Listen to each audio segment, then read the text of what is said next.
This video contains news and analysis related to a recent terror attack in Kashmir. The content may include sensitive visuals and discussions that could be distressing to some viewers. Viewer discretion is advised. We strongly condemn all forms of violence and terrorism. The purpose of the content is solely to inform and create awareness based on verified reports. Top quality और consistent performance के लिए सिर्फ silver pump नाम याद रखना।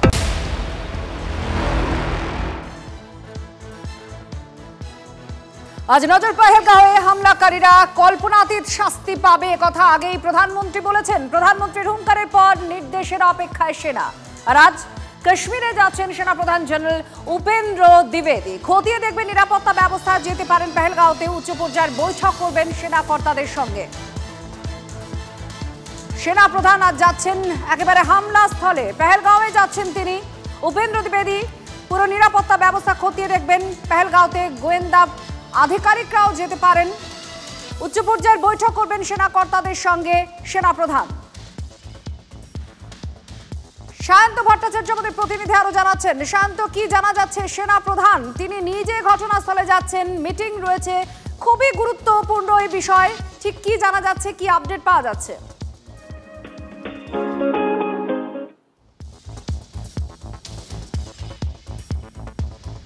আমরা update নেব এই খবরের। আপনাদের জানিয়ে রাখি, সেনাপ্রধান তিনি নিজে যাচ্ছেন, উপেন্দ্র দ্বিবেদী।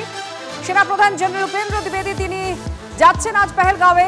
হামলা স্থল তিনি খতিয়ে দেখবেন এবং বৈঠক করবেন। শান্ত আমাদের প্রতিনিধি আরো জানাচ্ছেন। শান্ত, কি জানা যাচ্ছে সেনাপ্রধানের এই বৈঠক করা বা যাওয়া নিয়ে এখনো পর্যন্ত কি আপডেট? দেখো, ভারতের সেনাপ্রধান উপেন্দ্র দ্বিবেদী তিনি কিন্তু আজকে শ্রীনগরের উদ্দেশ্যে রওনা দিয়েছেন এবং সেখান থেকে উধমপুর যাবেন। সেখানে আর্মি কমান্ডারদের সঙ্গে বৈঠক করার কথা রয়েছে। একই সঙ্গে যেভাবে সংঘর্ষ বিরতি লঙ্ঘন করে পাকিস্তানের দিক থেকে গুলি এবং বোমা ছোড়া হচ্ছে বা ট্যাঙ্ক গোলা ছোড়া হচ্ছে, তা নিয়েও তিনি আর্মি কমান্ডারের সঙ্গে বৈঠক করবেন এবং বর্তমান পরিস্থিতি কি রয়েছে সেটা নিয়েও সেখানে আলোচনা করার কথা রয়েছে। ইতিমধ্যে সেখানে সেনা আধিকারিকরা পৌঁছেছেন।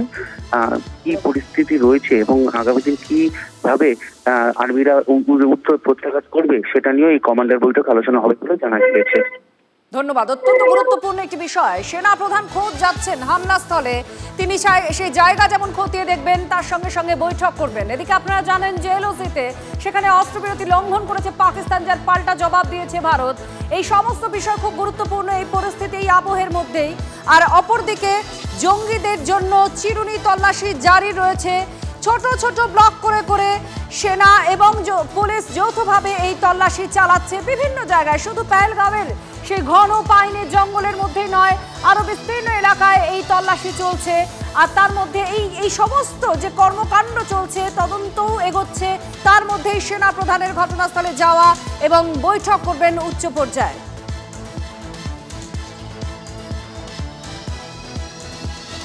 প্রধানমন্ত্রীর কথা মতোই কাজ শুরু হয়ে গিয়েছে। বৈশানের কোনায় কোনায় তল্লাশি চলছে। জঙ্গলের মধ্যে সন্ত্রাসবাদীরা লুকিয়ে থাকতে পারে এমনই খবর রয়েছে। দুর্বেদ্য সেই জঙ্গল, পাইনের ঘন বন, সেটা সেনার সার্চ অপারেশনের মধ্যে আছে।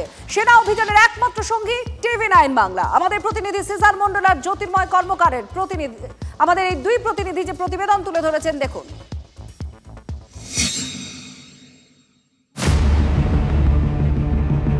বৈশরণে পাইনের জঙ্গলে যে পথে ঢুকেছিল জঙ্গিরা, সে পথেই TV9 বাংলা।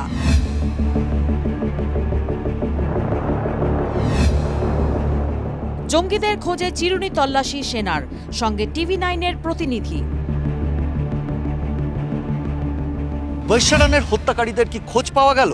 সেরকম কিন্তু একটা জোরালো ইঙ্গিত মিলছে, কারণ আমরা বৈশারণে পৌঁছানোর পরই দেখলাম বৈশারণের বিভিন্ন রাস্তা দিয়ে CRPF, সেনা এবং কাশ্মীর পুলিশের অ্যান্টি টেররিস্ট স্কোয়াডের যারা আধিকারিকরা এবং তাদের জওয়ানরা এই পাহাড়ের বিভিন্ন প্রান্তে তারা কিন্তু তল্লাশি অভিযান চালাচ্ছেন। জঙ্গলের প্রত্যন্ত এলাকায় নজর সেনার, সেনা অভিযানের সঙ্গী TV9 বাংলা। বৈশারণ সংলগ্ন গভীর জঙ্গলের মধ্যে আমরা এই মুহূর্তে রয়েছি, আর TV9 বাংলার পর্দায় এই মুহূর্তে এক্সক্লুসিভ ছবি।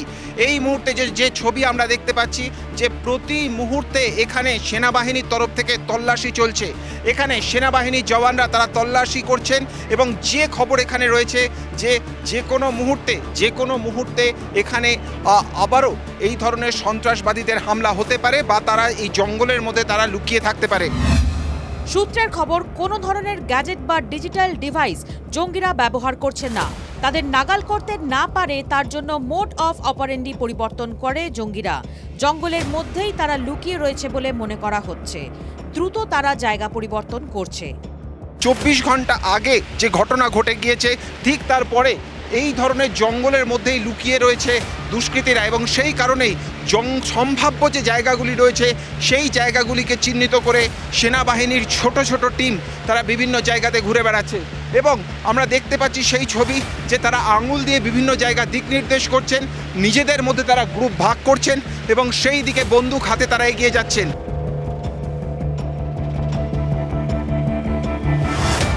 যেমন একদিকে অপারেশন চালাচ্ছেন এবং তাদের সূত্র থেকে আমরা যেটা জানতে পারছি পাহাড়ের অন্যদিকে অর্থাৎ বৈশারণের মিডোজ যেটা সেই মাঠের অন্য দিক থেকে সেখান থেকেও কিন্তু সেনাবাহিনীর তল্লাশি চলছে। বেশ কিছু স্পেসিফিক ইনপুট রয়েছে বলে মনে করা হচ্ছে যে এই চত্বরেই কোথাও এই চার হত্যাকারী তারা কিন্তু কোথাও লুকিয়ে রয়েছে এবং তাদেরকে এই মুহূর্তে সেই খোঁজটাই চালানো হচ্ছে এবং আজকে সারাদিনের এই অপারেশনে সাকসেসফুল কিছু হতে পারে এমনটাই কিন্তু ইঙ্গিত পাওয়া যাচ্ছে। অন্তত CRPF এর যে বডি ল্যাঙ্গুয়েজ সেখান থেকে সেরকমই একটা ইঙ্গিত কিন্তু জোরালো হচ্ছে। এখান থেকেই জানা যাবে যদি এই অপারেশন সাকসেসফুল হয় তাহলে এই হত্যাকারীদের পেছনে কারা ছিল আর কি পরিকল্পনা ছিল, এই গোটা যে রহস্য সেটা কিন্তু জানা যেতে পারে। বৈশারণ থেকে ক্যামেরায় তুষার এবং রাহুলের সঙ্গে সিজার ও জ্যোতির্ময়ের রিপোর্ট, TV9 বাংলা।